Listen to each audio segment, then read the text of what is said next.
Halo semua, apa kabar?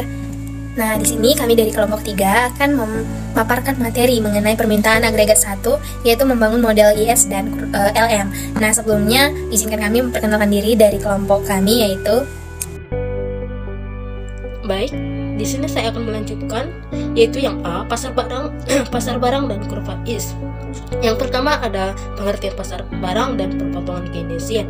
Menurut KBBI, pasar memiliki arti kekuatan penawaran dan permintaan, tempat penjual yang ingin menukar barang atau jasa dengan uang, dan pembeli yang ingin menukar uang dengan barang ataupun jasa. Jadi dapat disimpulkan bahwa pasar barang atau pasar komoditas itu yaitu proses interaksi antara permintaan dan penawaran terhadap barang ataupun suatu jasa. Dan yang kedua ada itu perpotongan Keynesian. Dalam The General Theory, Keynes menyatakan bahwa pendapatan total perekonomian dalam jangka pendek sangat ditentukan oleh keinginan rumah tangga, perusahaan, dan pemerintah untuk membelanjakan pendapatannya. Semakin banyak orang yang mengeluarkan pendapatannya, semakin banyak barang dan jasa yang bisa dijual perusahaan. Semakin banyak perusahaan menjual, semakin banyak output yang akan mereka produksi, dan semakin banyak pula pekerja yang akan dikaryakan. Jadi masalah selama masa resesi dan depresi menurut Keynes yaitu pengeluaran yang tidak cukup. Perpotongan Keynesian ini yaitu sebuah upaya untuk membuat sebuah model dari pandangan ini, dengan mengasumsikan bahwa perekonomian adalah tertutup sehingga ekspor neto adalah nol. Kita dapat menulis pengeluaran yang direncanakan dengan E sebagai jumlah konsumsi C, investasi yang direncanakan I, dan belanja pemerintahan G, atau dapat dirumuskan dengan E sama dengan C tambah I tambah G. Untuk persamaan ini, kita tambahkan fungsi konsumsi dengan rumus C sama dengan J dikali buka kurung Y dikurang T. Persamaan ini menyatakan bahwa konsumsi tergantung pada disposable income atau Y dikurang T, yang merupakan pendapatan total Y dikurang dengan pajak T. Sebagaimana kenaikan belanja pemerintah memiliki dampak pengganda terhadap pendapatan, begitu pula pengurangan pajak. Seperti sebelumnya, perubahan awal dalam pengeluaran yang sekarang dikenal dengan MPC dikali delta T dikalikan dengan 1 dibagi 1 dikurang MPC. Dampak keseluruhan terhadap pendapatan dari perubahan dengan rumus delta Y dibagi delta T sama dengan negatif MPC dibagi 1 dikurang MPC. Persamaan ini adalah pengganda pajak atau tax multiplier, jumlah perubahan pendapatan yang disebabkan oleh perubahan sebesar $1 dalam pajak, atau tanda negatif mengindikasikan pendapat yang bergerak ke arah berlawanan dari pajak. Sebagai contoh, jika kecenderungan mengkonsumsi marginal adalah 0,6, maka pengganda pajak adalah delta Y dibagi delta T sama dengan 0,6 dibagi 1 dikurang 0,6, maka hasilnya yaitu negatif 1,5. Baik, saya serahkan kepada moderator. Selanjutnya membahas tingkat bunga investasi dan kurva IS. Untuk memajukan hubungan antara tingkat bunga dan investasi ini ke dalam model, kita tulis tingkat investasi yang direncanakan sebagai I sama dengan IR. Fungsi investasi ini diperlihatkan pada gambar 10.7 sebagai berikut. Fungsi investasi ini diperlihatkan dalam bagian A. Dijelaskan karena tingkat bunga adalah biaya pinjaman untuk mendanai proyek-proyek investasi, maka kenaikan tingkat bunga akan mengurangi investasi yang direncanakan.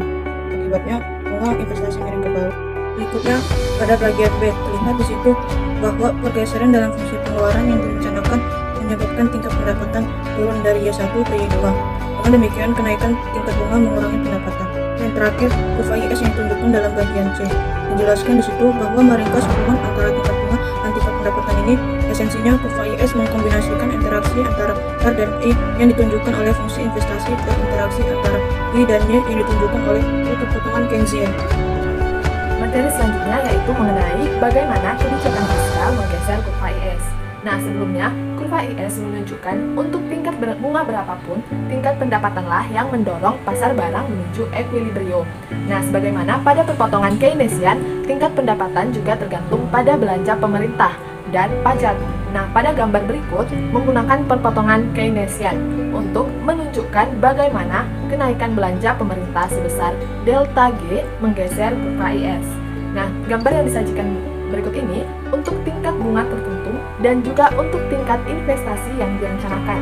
Perpotongan Keynesian menunjukkan bahwa perubahan kebijakan fiskal meningkatkan pengeluaran yang direncanakan dan dengan demikian meningkatkan pendapatan ekuilibrium dan Y1 dari Y1 ke Y2. Nah, karena itulah kenaikan belanja pemerintah menggeser kurva IS ke kanan. Jadi, perubahan-perubahan kebijakan fiskal yang meningkatkan permintaan barang dan jasa akan menggeser kurva IS ke kanan. Sementara, perubahan-perubahan kebijakan fiskal yang mengurangi permintaan terhadap barang dan jasa akan menggeser kurva IS ke kiri. Nah, untuk selanjutnya kita membahas mengenai interpretasi dana pinjaman dari kurva IS. Nah, identitas tabungan pendapatan nasional yaitu Y dikurang C dikurang G sama dengan I, atau S sama dengan I, yang dimana S merupakan tabungan nasional dan I adalah investasi. Tabungan nasional menunjukkan penawaran dari dana pinjaman, dan investasi menunjukkan permintaan terhadap dana. Pasar juga mempengaruhi dana pinjaman untuk kurva IS, yang dimana dapat kita lihat di sini yaitu Y dikurang C dikurang dalam kurung Y dikurang T dikurang G sama dengan I dikali N. Sisi kiri dari persamaan ini menunjukkan bahwa penawaran atas dana pinjaman tergantung pada pendapatan dan kebijakan fiskal.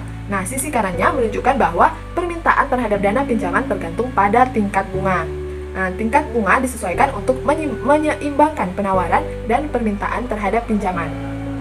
Kenaikan belanja pemerintah atau penurunan pajak mengurangi tabungan nasional untuk tingkat pendapatan berapapun. Menurunnya dana pinjaman meningkatkan tingkat bunga yang menyeimbangkan pasar. Karena tingkat bunga lebih tinggi untuk tingkat pendapatan berapapun, maka kurva IS bergeser ke atas dalam menanggapi perubahan ekspansif dalam kebijakan fiskal tersebut. Sekian, kita lanjutkan pada pembahasan selanjutnya. Baik, selanjutnya kita akan membahas mengenai pasar uang dan teori preferensi likuiditas melalui model kurva LM. Nah, perlu kita ketahui pasar uang atau sering disebut dengan money market adalah tempat pertemuan abstrak di mana para pemilik dana jangka pendek dapat menawarkan kepada calon pemakai yang membutuhkannya baik secara langsung ataupun melalui perantara. Nah, di sini kurva LM menyatakan hubungan antara tingkat bunga dan tingkat pendapatan yang muncul di pasar uang. Untuk memahami hubungan ini, maka perlu kita lihat bagaimana teori tingkat bunga itu disebut dengan teori preferensi likuiditas. Bagaimana tingkat bunga mencapai ekuilibrium jumlah uang beredar dan permintaan uang. Nah, ini dilakukan dengan penyesuaian terjadi karena ketika pasar uang tidak berada dalam kondisi ekuilibrium, di mana orang-orang berusaha menyesuaikan portofolio aset mereka dan dalam prosesnya mengubah tingkat bunga. Contohnya itu jika tingkat bunga berada di atas tingkat ekuilibrium, jumlah keseimbangan uang real yang ditawarkan melebihi jumlah yang sama. Baik, selanjutnya kita akan membahas mengenai pendapatan permintaan uang dan kurva LM. Nah, setelah mengembangkan teori preferensi likuiditas sebagai penjelasan atas yang menentukan tingkat bunga, maka kita bisa menggunakan teori tersebut untuk menderivasi kurva LM. Kita mulai dengan mempertimbangkan pertanyaan berikut, di mana bagaimana pengaruh perubahan tingkat pendapatan perekonomian Y terhadap keseimbangan uang real. Nah, jawabannya adalah bahwa tingkat pendapatan mempengaruhi permintaan terhadap uang, di mana ketika pendapatan tinggi, pengeluaran juga tinggi, sehingga orang terlibat dalam lebih banyak transaksi yang mensyaratkan penggunaan uang. Jadi, pendapatan yang lebih besar menunjukkan permintaan uang yang lebih besar. Jadi, kita bisa menyatakan gagasan tersebut dengan menulis fungsi permintaan uang, yaitu M per P dikali D sama dengan L dikali R Y. Selanjutnya adalah pembahasan tentang bagaimana kebijakan moneter menggeser kurva LM. Penggeseran pada kurva LM diakibatkan oleh peningkatan jumlah uang beredar atau easy money policy atau expansionary monetary policy dan penurunan jumlah uang beredar atau tight money policy atau contractionary monetary policy. Pertama, easy money policy. Peningkatan money supply akan berdampak pada peningkatan permintaan uang real. Ingat bahwa jika uang beredar meningkat, maka nilai uang menurun. Artinya, tingkat suku bunga menurun. Semakin suku bunga menurun, maka permintaan uang berspekulasi akan meningkat. Permintaan uang real meningkat, maka pendapatan meningkat. Peningkatan pada money supply ini akan mengakibatkan pergeseran ekuilibrium di kurva liquidity preference. Pergeseran ekuilibrium tersebut pada gilirannya akan tercermin pada pergeseran kurva LM. Untuk lebih jelasnya, kita bisa melihat melalui gambar berikut. Ada dua kurva, yaitu kurva pasar uang dan kurva LM. Pada kurva pasar uang, peningkatan money supply dari MSP ke MSP2 akan menggeser ekuilibrium permintaan penawaran uang, yaitu dari A ke B. Pergeseran ekuilibrium diikuti dengan penurunan tingkat suku bunga dari R1 menjadi R0. Perubahan tersebut tercermin pada pergeseran kurva LM secara sejajar dari LM ke LM2 pada kurva sebelah kanan, yaitu kurva LM. Kemudian ada tight money policy, yaitu bagaimana jika bank sentral memutuskan untuk mengurangi jumlah uang yang beredar. Dapat dilihat pada gambar, terdapat dua kurva, yaitu kurva pasar uang dan kurva LM. Kebijakan pengurangan money supply akan menggeser penawaran uang ke kiri, yaitu dari MSP ke MSP2. Perubahan ini menyebabkan bergesernya ekuilibrium permintaan penawaran uang dari A ke B, sekaligus menaikkan tingkat suku bunga dari R1 ke R2. Akibatnya, kurva LM bergeser ke atas secara sejajar menjadi LM2 pada kurva sebelah kanan. Kurva LM menyatukan tingkat bunga yang menyeimbangkan pasar uang pada setiap tingkat pendapatan. Namun, seperti kita lihat sebelumnya, tingkat bunga ekuilibrium juga bergantung pada penawaran keseimbangan uang real MP. Ini berarti bahwa kurva LM digambar untuk penawaran keseimbangan uang real.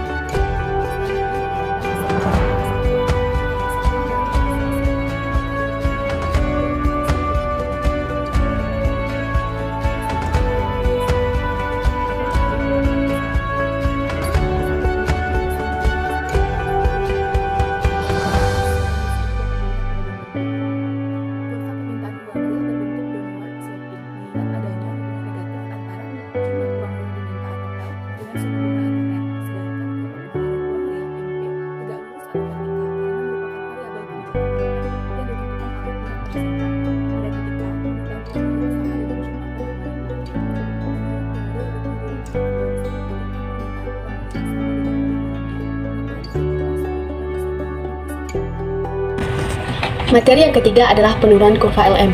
Kurva LM merupakan kurva yang menunjukkan keseimbangan di pasar uang pada suku bunga R dan pendapatan Y yang bervariasi. Untuk menurunkan kurva LM, maka kita harus melihat bagaimana pengaruh perubahan keseimbangan di pasar uang sampai membentuk kurva LM. Berdasarkan kurva di samping, pada suku bunga 1R1 ke kurva LM, kemudian dapatlah pendapatan 1 diasumsikan pendapatan naik menjadi Y2 yang akan mengakibatkan pergeseran dari permintaan uang yaitu Y2. Pendapatan naik, permintaan uang juga akan naik. Akibat dari permintaan uang naik akan mengakibatkan tingkat suku bunga R2 juga naik. Maka dapat ditarik ke kanan LM-nya yang berarti LM berbanding positif antara pendapatan dan tingkat suku bunga. Pendapatan naik akan menaikkan jumlah permintaan uang dan berdampak pada kenaikan suku bunga. Selanjutnya, interpretasi persamaan kuantitas dari kurva LM, MV sama dengan PY. Pasar uang dengan persamaan kuantitas dan diasumsikan bahwa perputaran uang V adalah konstan. Asumsi ini menunjukkan bahwa untuk setiap tingkat harga P, jumlah yang beredar M dengan sendirinya menentukan tingkat pendapatan Y, karena tingkat pendapatan tidak tergantung pada tingkat bunga. Maka, teori kuantitas ekuivalen dengan kurva LM vertikal.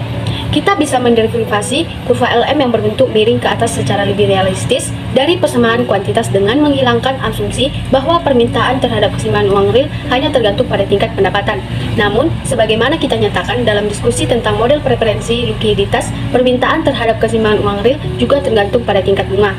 Tingkat bunga yang lebih tinggi meningkatkan biaya memegang uang dan mengurangi permintaan uang. Ketika masyarakat menanggapi tingkat bunga yang lebih tinggi dengan memegang lebih sedikit uang, setiap rupiah yang mereka pegang harus digunakan lebih sering untuk mendukung volume transaksi tertentu, yaitu perputaran uang harus naik. Kita bisa menulis ini sebagai MVR sama dengan PY. Fungsi perputaran uang VR menunjukkan bahwa perputaran uang berhubungan positif dengan tingkat bunga. Bentuk persamaan kuantitas ini menghasilkan kurva LM yang miring ke atas. Karena meningkatkan perputaran uang, kenaikan dalam tingkat bunga mendongkrak tingkat pendapatan untuk jumlah uang beredar dan tingkat harga berapapun. Kurva LM menunjukkan hubungan positif di antara tingkat bunga dan pendapatan. Persamaan ini juga menunjukkan mengapa perubahan jumlah uang beredar menggeser kurva LM. Untuk setiap tingkat bunga dan tingkat harga, jumlah uang beredar menggeser kurva LM ke kanan, dan penurunan jumlah uang beredar menggeser kurva LM ke kiri. Ingatlah bahwa persamaan kuantitas hanyalah cara lain untuk menunjukkan teori yang berada di belakang kurva LM. Interpretasi teori kuantitas dari kurva LM ini secara substansif adalah sama seperti interpretasi yang diberikan oleh teori preferensi likuiditas. Terakhir, ingatlah bahwa kurva LM dengan sendirinya tidak menentukan pendapatan Y atau tingkat bunga R yang berlaku dalam perekonomian. Seperti kurva IS, kurva LM hanya merupakan hubungan antara kedua variabel endogen ini. Untuk memahami keseimbangan perekonomian keseluruhan pada tingkat harga tertentu, kita harus memperhatikan keseimbangan pasar barang dan keseimbangan pasar uang. Karena itu, kita harus menggunakan kurva IS dan kurva LM bersama-sama.